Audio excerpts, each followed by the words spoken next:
A Arte da Guerra, por Sun Tzu. Capítulo 11. 9 tipos de situações. A velocidade é a essência da guerra.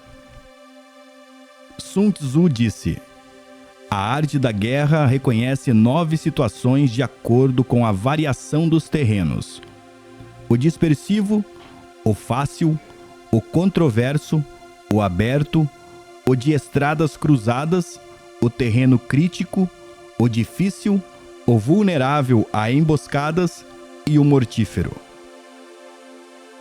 Quando um comandante está lutando perto de suas próprias fronteiras, este é um terreno dispersivo, porque estando os soldados perto de suas casas e ansiosos para reverem suas famílias, ficam esperando a primeira oportunidade dada por um combate para espalharem-se por todos os lados. Quando as tropas penetrarem apenas um pouco no território do inimigo, chamamos de terreno fácil, porque, embora terreno hostil, não está a grande distância e será fácil retroceder na primeira oportunidade. A região que não oferece muitas vantagens para ambos os lados é chamada de terreno controverso. São terrenos-chave e devem ser disputados. A região ou território onde ambos os lados têm total liberdade de movimentação é chamada de terreno aberto, locais que comunicam-se com o exército inimigo e com as zonas de retirada. Terrenos de estradas cruzadas são territórios que fazem fronteiras com muitos estados, portanto, possuem cruzamentos estrategicamente vitais. O primeiro a atingi-lo terá a vantagem de fazer aliança com outros estados. Quando um exército tiver penetrado em território hostil, deixando para trás cidades fortificadas, este é um terreno crítico. Denominamos terreno difícil toda a região trabalhosa de atravessar, sejam florestas, montanhas, pântanos, desertos ou precipícios. Regiões pelas quais o acesso só é possível através de estreitos desfiladeiros, de forma que uma pequena quantidade de inimigos é suficiente para atacar nossa força principal, são considerados terrenos vulneráveis a emboscadas ou ataques. Enfim, terrenos mortíferos ou sem saída são locais de perigo constante, onde devemos combater com toda a nossa força para sobrevivermos. Assim, em terreno dispersivo, não lute. Em terreno fácil, não pare. Em terreno controverso, não ataque. Em terreno aberto, não tente barrar o inimigo. Em terreno de estradas cruzadas, faça alianças. Em terreno crítico, saqueie os recursos do inimigo. Em terreno difícil, marche sem parar. Em terrenos propícios a emboscadas, elabore planos de contingências e em terrenos sem saída, lute. Os que foram no passado considerados grandes comandantes tinham como objetivo impedir que a frente e a retaguarda do inimigo pudessem socorrer uma a outra, impedir a cooperação entre suas divisões, impedir que os oficiais e soldados pudessem auxiliar uns aos outros, impedir a comunicação entre superiores e subordinados e impedir, inclusive, que as forças dispersas do inimigo pudessem se reunir. Esses comandantes somente se lançavam à ação se houvesse vantagens para suas tropas, senão permaneciam estacionados.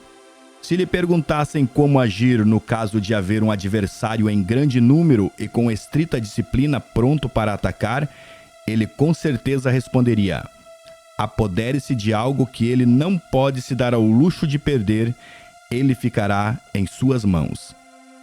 A velocidade é a essência da guerra. Aproveite a falta de preparação do adversário. Avance por caminhos onde não é esperado e ataque locais desprotegidos. O exército invasor deve estar atento e observar os seguintes métodos. Quanto mais profundo penetrar em território inimigo, maior deverá ser a solidariedade entre os soldados. Dessa forma, os defensores não levarão a melhor.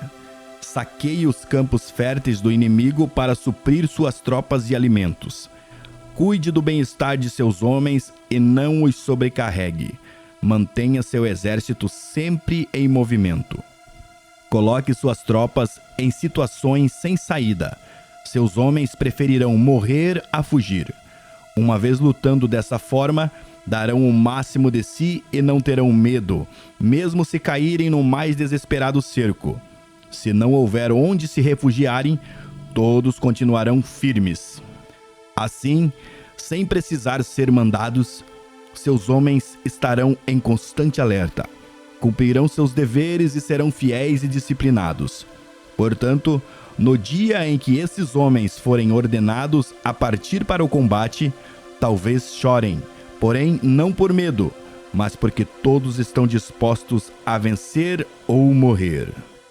Em 73 d.C., quando Pan Chao chegou a Shanshan, Quang, rei do país, recebeu-o a princípio com grande polidez e respeito. Mas, logo após, seu comportamento sofreu uma mudança súbita e ele tornou-se descuidado e indiferente. Pan Chao comentou com seus oficiais: repararam que os modos educados de Quang sumiram? Só pode significar que chegaram mensagens dos bárbaros do norte e que Quang ficou indeciso, sem saber de que lado se põe. Certamente é esse o motivo. O homem inteligente pode perceber as coisas antes delas acontecerem. Chamou imediatamente um dos nativos que fora posto ao seu serviço e preparou-lhe uma armadilha. O homem acabou revelando tudo. Pan Chao convocou uma reunião geral de seus oficiais e começou bebendo com eles. Quando o vinho lhes havia subido ligeiramente a cabeça, tentou mantê-los mais excitados, falando-lhes assim: senhores, estamos no interior de uma região isolada, ansiosos por obter riquezas e glórias através de uma grande proeza. Ora, acontece que um embaixador do Xiongnu chegou a esse reino há apenas alguns dias e o resultado foi que o trato respeitoso que nos foi dado pelo nosso anfitrião real desapareceu. Se esse enviado dominá-lo, tomar nossa força e levar-nos para Xiongnu, nossos ossos serão pasto dos lobos do deserto. Que faremos? Unanimemente, os oficiais responderam: diante do perigo de vida que corremos, seguiremos nosso comandante vivos ou mortos. Não se alcança sucesso nas batalhas a menos que os soldados tenham sagacidade e objetivos em comum, e mais importante ainda, espírito de cooperação. A causa primária pela qual deve-se conduzir um exército é estabelecer um padrão unificado de coragem. Assim, o bom comandante conduz suas tropas como se conduzisse um homem pela mão. Dessa forma, essa pessoa não pode deixar de segui-lo. Um grande comandante deve ser calado, assegurando o sigilo. Deve ser justo e honesto, mantendo a ordem. Deve manter o povo na ignorância quanto aos seus planos. Alterando seus planos, ele mantém o inimigo no escuro. Mudando seu acampamento, evita que o inimigo preveja seu objetivo. No momento crítico, age como se após subir uma grande altura, joga-se a escada fora, leva seu exército para o interior do território inimigo. Ao invadir um terreno hostil, a regra geral é que penetrar profundamente no território do exército inimigo dá coesão. E se a invasão for superficial, mais facilmente seus homens se dispersarão. Quando sair de seu próprio terreno e levar suas tropas além de suas fronteiras, você estará em terreno isolado. Quando estiver vulnerável por todos os lados, você estará em um terreno de estradas cruzadas. Quando à sua frente houver um estreito desfiladeiro, você estará em um território propício a emboscadas. Quando estiver sem saída, você estará em um terreno mortífero. Portanto, em terreno disperso, deve unir suas tropas. Em terreno fácil, mantenha ligações estreitas entre as tropas. Em terreno competitivo, deve-se acelerar a marcha. Em terreno aberto, dê mais atenção à defesa. Em cruzamento, reforce as alianças. Em terreno crítico, mantenha uma linha permanente de abastecimento. Em terreno difícil, continue sempre avançando. Em terreno vulnerável, bloqueie as passagens de acesso. E, finalmente, em terreno mortífero, lute até a morte.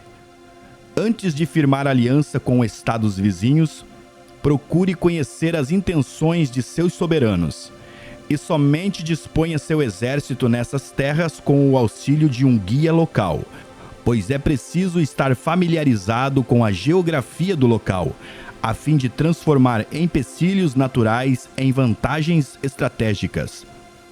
A seguir, fatores que não devem ser ignorados por um exército digno de um rei. Ofereça recompensas grandiosas, de ordens extraordinárias, e você comandará o exército inteiro como se fosse um único homem. Dê tarefas às tropas, mas não revele suas reais intenções. Coloque-os frente a frente com o perigo, mas não revele as vantagens. Coloque suas tropas em situações de vida ou morte, em terrenos sem saída. Só assim continuarão vivos. Somente quando se encontram em real perigo, os homens aprendem a transformar derrota em vitória. O sucesso da guerra está em estudar cuidadosamente as intenções do inimigo. Se ele mostra inclinação para avançar, atraia-o. Se deseja recuar, deixe que ele leve adiante sua intenção. No dia em que for feita a declaração de guerra, bloqueie todas as passagens. Destrua os registros oficiais e proíba qualquer contato com emissários do inimigo. Reveja todos os seus planos com urgência e rigor, e finalize sua estratégia. Se o inimigo mostrar alguma vulnerabilidade, avance sobre ele. Conquiste algo que seja de grande importância para seu adversário e não permita que ele saiba qual será o momento de seu ataque. Siga a estratégia determinada, mas procure se adaptar aos movimentos do exército inimigo para garantir o resultado da batalha. A princípio, procure exibir a timidez de uma modesta e humilde donzela, e então o inimigo abrirá suas portas. Depois, imite a velocidade de uma lebre apressada e será tarde demais para que o exército inimigo possa mostrar alguma reação ou oposição.